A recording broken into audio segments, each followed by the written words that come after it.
what do you guys think about Daniel Kaluuya being cast as Chairman Fred? I mean, there was a bit of controversy with the Black British actor playing the role of a Black American, partly because of some comments he made about race last year.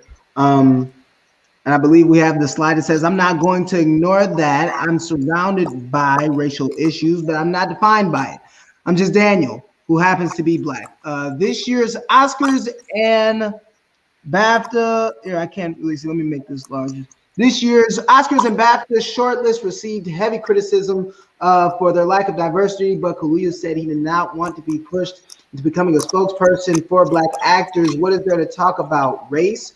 It's just boring to me. What's the debate? I'm more of a doer. I'm just going to do what I want to do. And that's Daniel Kaluuya in 2020 via The Guardian. So, and I mean, I guess I'll start with Chairman Fred. How do you feel about a British American playing a great Black American hero, really? Yeah, the proposition in regards to the movie on Chairman Fred was brought to us. This, again, to put in context, this is not the first discussion that was brought to us.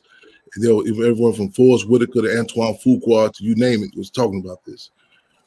We vetted, we screened everyone, you know, so all participants, you know, and we in fact, I recall a lot of the criticism that was waged, and I don't know if you heard about even the meeting place where we sat down with Daniel and Dominique. In fact, it wasn't even said to be planned to go that far, but we had called to dialogue with these forces, and I pointed out. I'm gonna put this in contrast to like the other Chicago 7. I think Calvin Harrison, who portrayed Chairman Fred in that movie. I want to point out the contradiction that I think he's in New Orleans, Louisiana. We have a chapter of our organization in Louisiana, New Orleans. There was no contact. And Daniel from Uganda grew up in London. They're saying the respect to touch down with us. And you know what I'm saying? So in so many cases, Black people in general are treated as the Rodney Dangerfields of all races, no respect. The fact that you're not, in so many cases, Chairman Fred, there have been bogus authors of books, people who have no connection to Chairman Fred, who have been raised up as the spokesperson. These different actors, different opportunists have gone to these other different great white hopes and different people who've been placed, who the state has placed as the spokesperson. The respect that Daniel, Dominique, and other cast members to at least touch down with forces who were actually there, who are continuous there. And it's an ongoing. You can look at the interviews to this day, the impact. And I'm real big about respect. You know, so even if it's an adversarial situation, you know what I'm saying? Like, you know, when we say these titles, it's not for some ego tripping thing. You know what I'm saying? It's a structure. The Black Panther Party was a structured organization.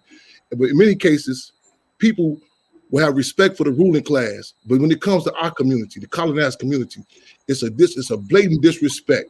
And there again, I can count on my hand, if that, the amount of offers that were brought to us from other people in the movie industry, other people in the legal field, that, you know what I'm saying, whether it be nefarious or naivety, had no respect in regards to the legacy of Chairman Fred, no respect for his widow, his comrade, Deborah Johnson, who literally covered down when the federal government, via the Chicago police, shot through their home. No respect for the legacy of the Black Panther Party. So again, that won me to some point to even get to that stage in the game. And we even had that meeting in our office. And I say our office, the streets. You know what I'm saying? That respect. Now, Danielle or Damon, please feel free to jump in. How do you guys feel about a Black British actor playing the role of Black American? Yeah, you know, I want to say that I was definitely impressed with this performance. I came in with some skepticism, and it's good to hear Chairman Fred that there was respect paid to the family. Definitely to that quote that just up. I just want to name and acknowledge that that's a really unfortunate statement, and you know, I don't understand the full context that he was responding to, and maybe he was trying to name in which, you know, the white establishment puts him in this box. But I think that was irresponsible, particularly to be in some of the films that he's been in an American context. And to that casting, you know, I think it and I have a little funny personal story, but I think it's reflecting a little bit of the trauma of what is happening throughout the diaspora, but particularly the ways in which I think the American establishment works with anti-blackness, right? So I do think that there is a real dynamic of an affirmation of like the Anglo-Saxon tongue that Black folks from other places in the world might have, who are like part of the British Empire a little bit more. That I do think that that is a very real dynamic. And there, you know, there is an injury that folks name of wanting Black American stories, which have some specificity to have Black American people portraying them. But at the same time, that also gets a little bit messy, because then there's some anti-global dynamics or anti-diasporic dynamics that come out of that I want to be careful of. But it was funny because when the announcement was first put up, my like Facebook and Twitter started blowing up, because when I had shorter hair, people said that I had a resemblance to the chairman, and, you know, trying to do work in the tradition. And I also do a little bit of like acting. Folks were like, man, Damon should do it. What they got this British dude doing it for? And I was like, I was a little bit embarrassed by that, because I don't know if I could have, you know, held up the weight of that character. But it definitely, like the day he was announced, a lot of people in my community actually were kind of upset, and they were like putting me up. I saw that. There was a whole social media campaign for you. I want to say for the record, I was humbled by it. It was funny. When it got a little serious, I got a little nervous. I had nothing to do with that. I did not ask people to do that, but I respect, you know, people even trying to say that I'm in any way connected to the legacy. And, you know, I got a wide nose too, so that's another big part of it. But I do want to say that there's something real about the ways in which American chattel slavery and the way in which our migration has been broken up around the nation is, I think, perpetuated in the way that culture works in the capitalist state, right? I think there's a reason why that British voice sounds good coming in the audition room that plays into this dynamic. But with all that said, he did kill that shit. So I just want to, like, you know, shout out him and shout out the respect that I see that he paid to the family. He played the hell out of that role. And I mean, if you've seen his movies like Queen and Slim, where he's put in what we think is a specifically Black American situation, he still portrays it very well. Danielle, anything you'd like to add, Miss Scruggs, please? Yeah, I definitely agree with what Damon was saying, as far as, like, on the one hand, it's like, why would you say that when you've been in so many movies that are specifically about Black American experiences? And there are, although, you know, as far as like Black people across the diaspora, there are certain things that we all experience because we are all Black. But on the other hand, there are like specifics to being someone who is like Black American, who is like a descendant of, you know, American chattel slavery. Like there are certain experiences that we have that like other people don't. And so for him to kind of seemingly dismiss that is very unfortunate. I don't have like full context around what he was saying, so I hope that's not exactly what he meant, but it did come across as like dismissive. But on the other hand, I mean, I think he gave a brilliant performance, and I think he really did a good job of like embodying. I mean, not that I knew Chairman Fred personally, but just like from what I've read about, like from what, you know, I've watched in like other documentaries, it just seemed like he really studied and like he really tried to like embody that role as much as he could.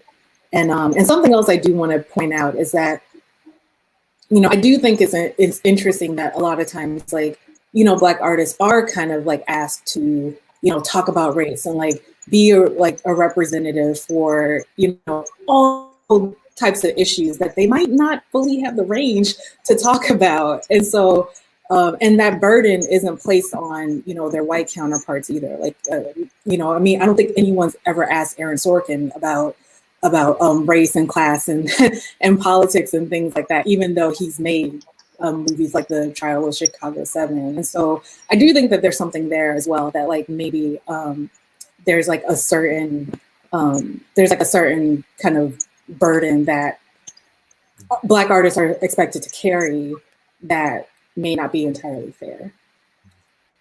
Yeah, I mean, no, go ahead, Chairman Fred, please. Right on. I just wanted to right. You know, this is some well needed. I mean, right on dialogue. You know, I just want to add too, and also with Damon and Danielle pointed out too. I'll have not half the media coverage with me with, you know, these people, the people in the movie industry.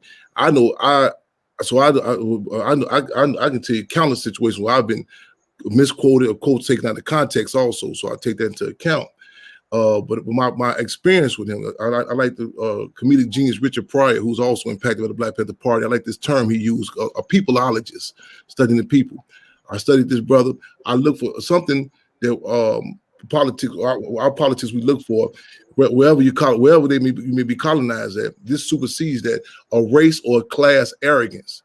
That, you know what I'm saying, which I did not see, I did not witness. That's a major. So whether it can be in the Congo or Chicago, as you're saying, that's something again we look for, because in particular Chairman Fred came from the Valley. He represented the Valley, and that's something that we did not pick up during the onset or offset, and that's something else again to be acknowledged. And one more point, and Danielle just pointed out. It was, we even how in regards to artists, there was, we refer to as the code of culture, where we win artists at some point in unity with struggle. And it was, in other times, I think it's strategic that the system placed in our community, in the entertainment field, what have you, is our leadership.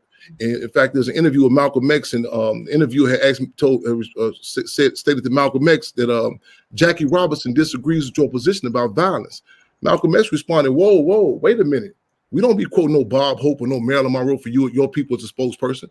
I mean, could you imagine the white community coming out of a movie theater, seeing Die Hard, say, I wonder what Bruce Willis thinks about nuclear weapons, So this, saying, don't get me wrong. I think artists should be one at some point of unity with the struggle. You know what I'm saying?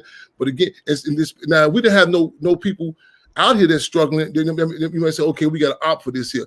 I think in the face of actual forces that, you know what I'm saying, that are part of a political organization saying this we committed to do, and to continue, no other community, you know what I'm saying, do you see this? I'm talking, whether it be athletes, entertainers, raised up as our leadership continuously, you know what I'm saying? And it's strategic by the system, and that's a contradiction that needs to be further delved into.